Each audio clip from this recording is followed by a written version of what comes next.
नमस्कार दोस्तों, स्वागत है आपका आपके अपनी यूट्यूब चैनल और मेरा प्रोफेसर पर। दोस्तों, जैसा कि आप सभी को पता है कि मैं यहाँ पर यूपी की हिंदी में जो भी कल 2019 का जो पेपर हुआ था यूपी टेट का, उसमें जो क्वेश्चन यानी जो 2019 का पेपर जो 2020 में जनवरी में हुआ था, उसमें जो क्वेश्चन पूछे गए थे हिंदी के, वो सारे के क्वेश्चन मैंने देखे थे। और इस क्वेश्चन में हम लोग देखेंगे जो हिंदी का 2018 में जो पेपर हुआ था यूपी टेट का, उसमें कैसे क्वेश्चंस आए थे। और यहाँ पर मेरा इन वीडियोस को बनाने का सिर्फ एक और उस जो रिपीट होते रहते हैं, तो इससे भी आपको बहुत ज़्यादा यहाँ पर बेनिफिट मिलेगा। इसका सेकंड वीडियो है। फर्स्ट वीडियो देखना चाहते हैं तो आप हमारे यूट्यूब में जा सकते, आप हमारे प्लेलिस्ट में जा सकते हैं,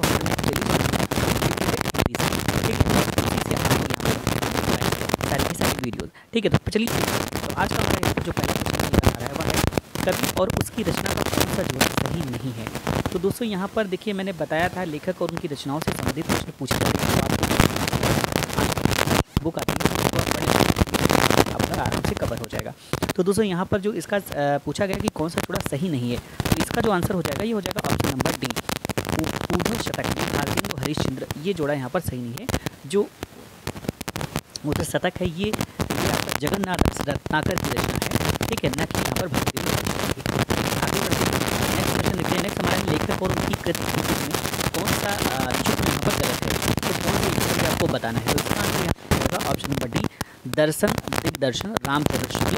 ये आपका यहाँ पर गलत हो जाएगा, यानी ये आपका में नहीं है, बाकी सारे के सारे मेरे यहाँ पर सही आपके हैं। तो जो दर्शन दिग्दर्शन ये राहुल सांकृत्यायन की दर्शन विवेचन से संबंधित है, ठीक है, और अन्य यहाँ पर सारे के सारे संबंधित हैं। अगला देख लेते हैं। नेक्स्ट है, विराम चिन्ह की दृष्टि से कौन सा वाक्य पर अशुद्ध है। विराम चिन्ह की दृष्टि पर अगर हम देखते हैं तो यहाँ पर ऑप्शन नंबर सी सही है, हाँ मेरा ये दोस्तों। ये बता दूँ जो वाक्य है यहाँ पे हाँ अल्प विराम यहाँ पर चिन्ह होना चाहिए, ठीक है। यहाँ पर आपका यहाँ पर एक अल्प विराम लगेगा, उसके बाद यहाँ पर हाँ मेरा यही विचार है। तो ये यहाँ पर विराम चिन्ह की दृष्टि से अशुद्ध हो जाता है। आगे बढ़ते हैं, नेक्स्ट क्वेश्चन देख लेते हैं। कौन सा शब्द भिन्न अर्थ और प्रकृति का है। तो इसमें कौन सा शब्द जो कि भिन्न अर्थ और प्रकृति का है, तो आंसर यहाँ पर हो जाएगा अधुनातन। ये आपका भिन्न अर्थ यहाँ पर प्रकट करता है। बाकी शाश्वत, चिरंतन, सनातन ये सारे के सारे एक ही अर्थ यहाँ पर प्रकट करते हैं, लेकिन अधुनातन यहाँ पर भिन्न अर्थ प्रकट करता है। देखिए, अधुनातन का अगर हम अर्थ बात करें तो अधुनातन का जो मतलब होता है ये होता है आज तक का घटित काल। जबकि अगर अन्य तीन शब्दों के अर्थ के बारे में बात करते हैं तो इनका अर्थ होता है लंबे समय से चले आ रहे, ठीक है, कालखंड। तो यहाँ पर चिरंतन, शाश्वत, सनातन, इनका जो मतलब निकल कर आता है वो आता है यहाँ पर कि लंबे समय से चले आ रहे कालखंड, ठीक है। और जो अधुनातन का मतलब निकल कर आता है ये आता है आज तक का घटित हुआ, ठीक है। तो इस तरह से यहाँ पर आज तक का घटित हुआ काल इसका मतलब निकलता है, और बाकी सबका लंबे समय से चले आ रहे, ठीक है, सतत कालखंड। तो ये यहाँ पर सही आंसर आपका डी हो जाएगा। आगे बढ़ते हैं, नेक्स्ट क्वेश्चन है अर्वाचीन शब्द का विलोम है। बहुत ज़्यादा पूछा जाता है, बहुत ही आसान सा है। अर्वाचीन का विलोम शब्द होता है प्राचीन, ठीक है। दोस्तों, जो अर्वाचीन शब्द होता है इसका मतलब जो निकल कर आता है वो आता है नवीन, और इसका जो विलोम शब्द होगा ये होगा आपका प्राचीन, ठीक है। तो यहाँ पर बाकी सारे देखिए लगभग अद्यतन, अधुनातन, सनातन, तो सबसे जो यहाँ पर सही होगा अर्वाचीन का ये होगा प्राचीन, ठीक है। नेक्स्ट देखते हैं, अगला हमारा क्वेश्चन है व्याकरण की दृष्टि से कौन सा शब्द यहाँ पर अशुद्ध है। तो दोस्तों, व्याकरण की दृष्टि से आपको बताना है इसमें कौन सा शब्द अशुद्ध है। तो आंसर इसका जो हो जाएगा ये हो जाएगा विरहणी। ये आपका यहाँ पर अशुद्ध शब्द हो जाता है व्याकरण की दृष्टि से। विरहणी शब्द जो है ये अशुद्ध है, इसका शुद्ध रूप विरहिणी होता है। तो यहाँ पर ध्यान रखिएगा, इसको अगर लिखेंगे तो हम इस तरह से लिखेंगे विरहिणी, ठीक है, ये वाला, ये इसका सही तरीका होगा, ठीक है। आगे बढ़ते हैं, नेक्स्ट क्वेश्चन देखते हैं। हमारा अगला क्वेश्चन है निम्न में से कौन सा शब्द युग्म गलत है। तो इसमें कौन सा शब्द युग्म गलत है आपको बताना है। लुटिया डुबाना, सारा काम चौपट होना, सब्ज बाग दिखलाना, हरा भरा करना, मुट्ठी गर्म करना, रिश्वत देना, और माई का लाल साहसी व्यक्ति। तो यहाँ पर सही जो हो जाएगा सब्ज बाग दिखलाना, हरा भरा करना, ये आपका यहाँ पर गलत है, बाकी सारे के सारे सही हैं। सब्ज बाग दिखलाना का अर्थ जो होता है ये होता है लालच देकर बहलाना। ध्यान रखिएगा, सब्ज बाग दिखलाना मतलब लालच देकर बहलाना। अगला क्वेश्चन यहाँ पर जो है वो है मेरी भव बाधा हो राधा नागर शोर, जा तन की झाई परे श्याम हरित दुति हो। तो इस तरह से इसमें बताना आपको कौन सा अलंकार है। तो दोस्तों, यहाँ पर मैं बता दूँ, यहाँ पर दोनों अलंकार हो सकते हैं, श्लेष अलंकार और आपका रूपक अलंकार, ये दोनों के दोनों अलंकार हो सकते हैं। आगे बढ़ते हैं, नेक्स्ट क्वेश्चन देखते हैं गौशाला में कौन सा समास है। तो दोस्तों, यहाँ पर काफ़ी कॉमन क्वेश्चन है ये, गौशाला में कौन सा समास है। तो इसमें जो समास है ये है आपका तत्पुरुष समास, ऑप्शन नंबर ए सही आंसर हो जाता है। गौशाला का अगर हम विग्रह करें तो गाय के लिए शाला इसका मतलब होता है, यानी कि गाय के लिए शाला या गाय के लिए स्थान, इसका ये अर्थ हमें प्राप्त होता है। तो यहाँ पर एक तरह से देखा जाए, कंप्लीट अगर वाक्य में देखा जाए तो यहाँ पर संप्रदान तत्पुरुष समास है। ठीक है, नेक्स्ट क्वेश्चन देखते हैं, देशभक्ति में कौन सा समास है।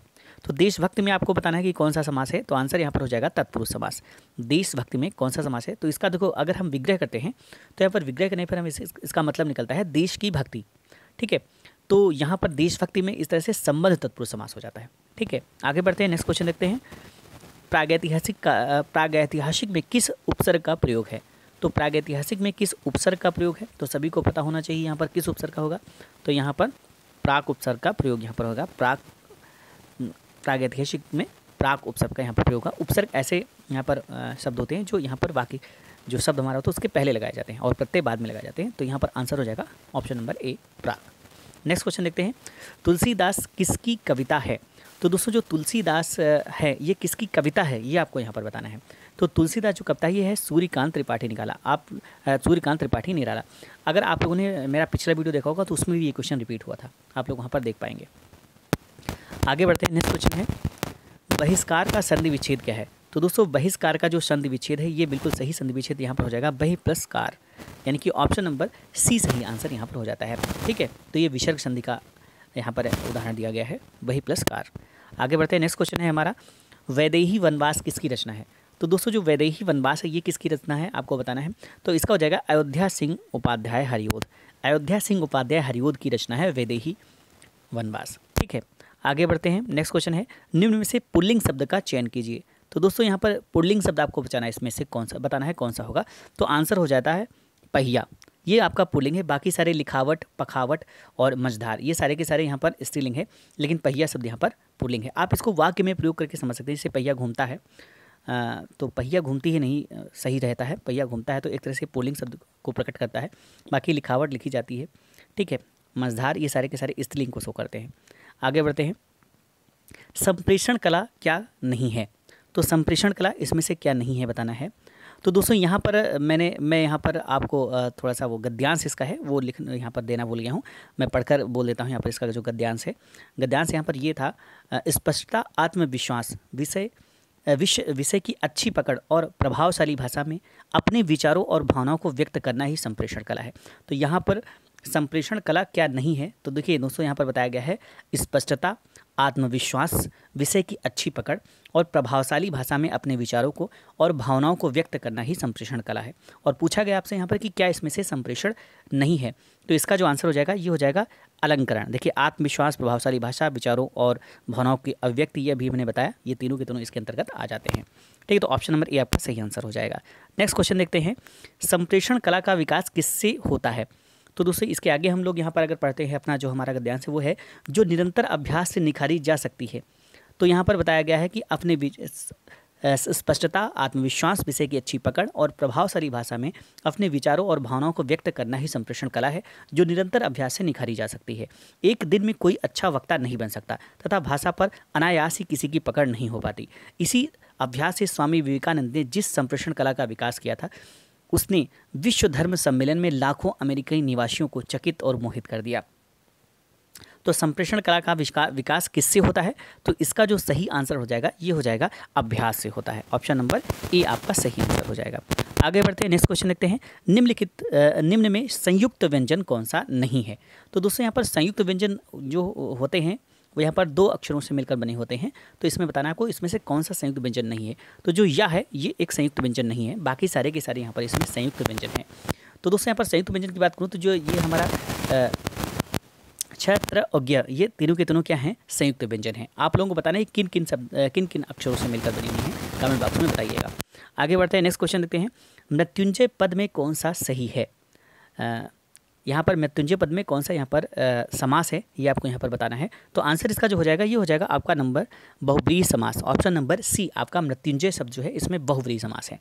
ठीक है, अगर इसका समास विग्रह करते हैं तो इसका जो हमें अर्थ मिलता है वो मिलता है मृत्यु पर विजय प्राप्त करने वाला, अर्थात शिव। ठीक है, नेक्स्ट क्वेश्चन देखते हैं, अलंकार में किस उपसर्ग का प्रयोग है। तो अलंकार जो है इसमें उपसर्ग यानी जो पहले यूज होता है वो उपसर्ग बन जाता है। तो इसमें किस उपसर्ग का प्रयोग है, तो यहाँ पर आपका जो सही आंसर हो जाएगा ये ध्यान रखिएगा, अलंकार में अलम प्लस कार। ठीक है, आपको ध्यान रखना है अलम प्लस कार, ये आपका यहाँ पर सही उपसर्ग है, ऑप्शन नंबर डी अलम। नेक्स्ट क्वेश्चन देखते हैं, यह पुस्तक किसकी है, में रेखांकित शब्द का पद परिचय दीजिए। तो यहाँ पर ये देखिए, यह जो है रेखांकित है, तो यहाँ पर आपको बताना है कि ये जो है रेखांकित शब्द, इसका पद परिचय आपको देना है। तो इसमें आंसर बता देता हूँ मैं यहाँ पर।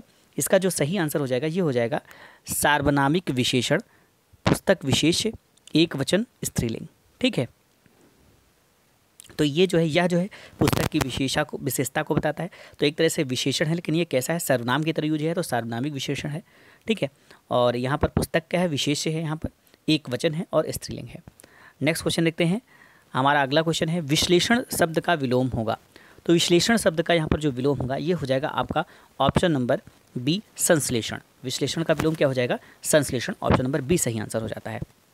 आगे बढ़ रहे हैं, नेक्स्ट क्वेश्चन देखते हैं, जिनका उच्चारण ऊपर के दांतों पर जीभ लगाने से होता है उसे क्या कहते हैं। बहुत आसान सा है, मैंने बताया कि आपको वर्णमाला अच्छे से पढ़ लेनी है, उसमें से क्वेश्चन तो आता ही आता है, कई सारे 2-3 क्वेश्चन रिपीट हो जाते हैं।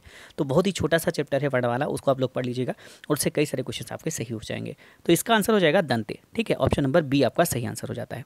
नेक्स्ट क्वेश्चन देखते हैं, निम्नलिखित में से ऊष्म व्यंजन कौन से हैं। तो दोस्तों ऊष्म व्यंजन यहाँ पर आपको बताने हैं, तो इसका जो सही आंसर हो जाएगा, आप लोग याद रख लीजिएगा, जो ऊष्म व्यंजन होते हैं वो आपको यहाँ पर बताने कौन है। तो इसका सही आंसर हो जाएगा, तीनों के तीनों जो सा हैं ये ऊष्म व्यंजन हैं, और हा भी इसके अंतर्गत आ जाता है। ठीक है, नेक्स्ट क्वेश्चन देखते हैं, अत्यधिक का विलोम क्या है।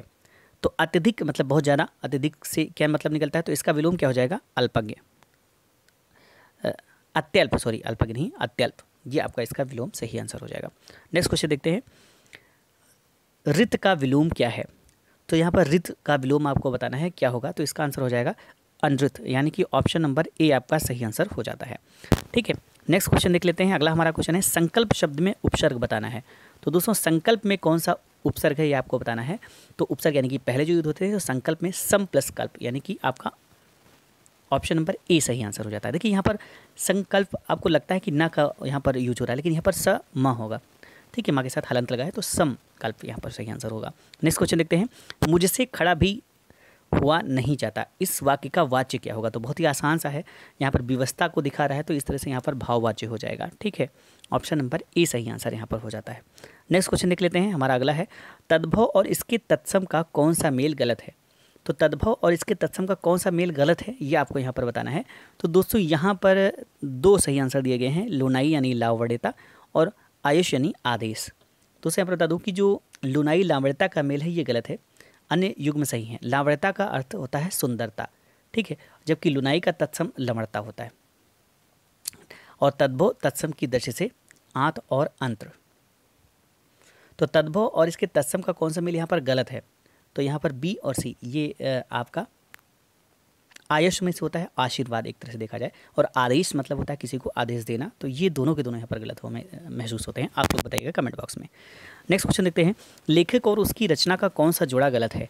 तो लेखक और उसकी रचना का कौन सा जोड़ा गलत है, तो यहाँ पर मैंने बताया लेखक और रचनाओं से, अगर आप नहीं याद रख सकते हैं तो कम से कम यहाँ पर जो प्रीवियस ईयर क्वेश्चंस पे लेखक और उनकी रचनाएं हैं उनको जरूर याद रखिएगा, उससे क्वेश्चन रिपीट होने के चांसेस बहुत ज़्यादा रहते हैं। तो यहाँ पर सो सही आंसर इसका हो जाएगा, ये हो जाएगा आपका स्कंदगुप्त जयशंकर प्रसाद द्वारा रचित नाटक है, जबकि यहाँ पर दिया गया है लक्ष्मी नारायण मिश्र, तो ये गलत हो जाता है, बाकी सारे के सारे यहाँ पर सही मेल खाते हैं। तो ये था दोस्तों यहाँ पर हिंदी का 2018 का पेपर, और इसके बाद अगले वीडियो में हम इसके आगे जो पेपर हुए हैं वो हम यहाँ पर डिस्कस करेंगे और पूरा हिंदी डिस्कस करेंगे। और अगर आप कोई और भी यहाँ पर बताते हैं कोई और सब्जेक्ट, तो उसके भी सारे के सारे प्रीवियस ईयर पेपर हम आपको यहाँ पर प्रोवाइड कर देंगे। तो अगर आपको वीडियो पसंद आ रहा है तो इसे जरूर लाइक करें और ज़्यादा से ज़्यादा शेयर करें। मिलते हैं इसी सीरीज़ के नए वीडियो के साथ, तब तक के लिए थैंक्स फॉर वॉचिंग।